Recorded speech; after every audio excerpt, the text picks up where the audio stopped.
घने जंगल के बीच, जहाँ सूरज की किरणें मुश्किल से जमीन तक पहुँच पाती थी, भोला नाम का एक हंसमुख और चंचल हिरन रहता था। उसका चमकदार भूरा फर, सफेद धब्बे और चमचमाती आँखें हर किसी को आकर्षित कर लेती थी। भोला का सबसे अच्छा समय उसके दोस्तों बंटी, मीरा, रोहित और प्यारे छोटे पांडा सुमो के साथ बीतता था। ये सभी दोस्त हर दिन नए रोमांच की तलाश में जंगल के अलग अलग हिस्सों में जाया करते थे। उस दिन मौसम खुशनुमा था। बंटी, मीरा और रोहित ने सुमो और भोला के साथ जंगल की ओर एक नई जगह खोजने का तय किया।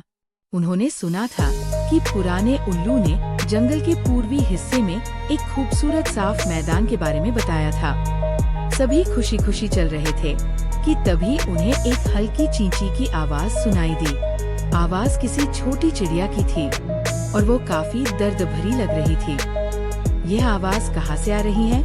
मीरा ने चिंतित होकर पूछा। हमें ढूंढना चाहिए, बंटी ने कहा उत्साह में भरकर। भोला ने अपने कान घुमाए और ध्यान लगाकर सुनने लगा। ये आवाज पहाड़ी के उस ओर से आ रही है, उसने कहा। सभी दोस्त आवाज का पीछा करते हुए एक ऊंची चट्टान तक पहुँचे। वहाँ उन्होंने देखा कि एक छोटा सा बच्चा पक्षी चट्टान के किनारे पर फंसा हुआ है। उसका एक पंख चोटिल था और वो उड़ नहीं पा रहा था। बेचारा, ये यहाँ कैसे आ गया होगा?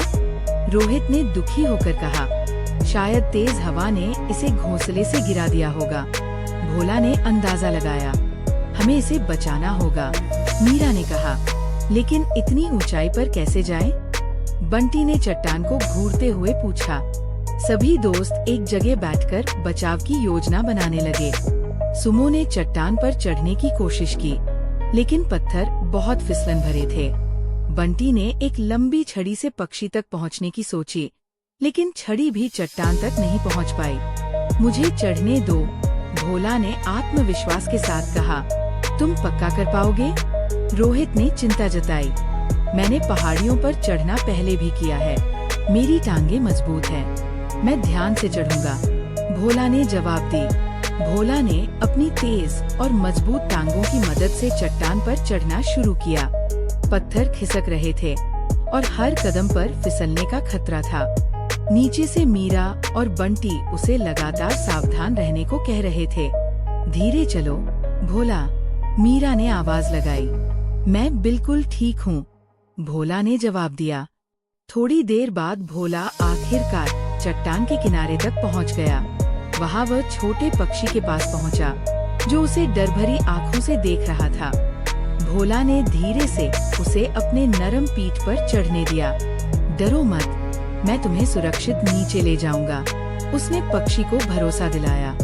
चट्टान से नीचे उतरना चढ़ने से भी ज्यादा मुश्किल था। भोला को हर कदम पर संभल कर चलना था, ताकि पक्षी को कोई नुकसान न हो। नीचे खड़े सभी दोस्त सांस रोके उसे देख रहे थे। भोला, तुम बहुत अच्छा कर रहे हो, रोहित ने चिल्लाया। बस थोड़ा और, भोला, बंटी ने कहा, उसके लिए हौसला बढ़ाते हुए। आखिरकार भोला नीचे कूदकर सुरक्षित जमीन पर आ गया। पक्षी उसके पीठ से नीचे उतरा और खुशी से चहचहाने लगा।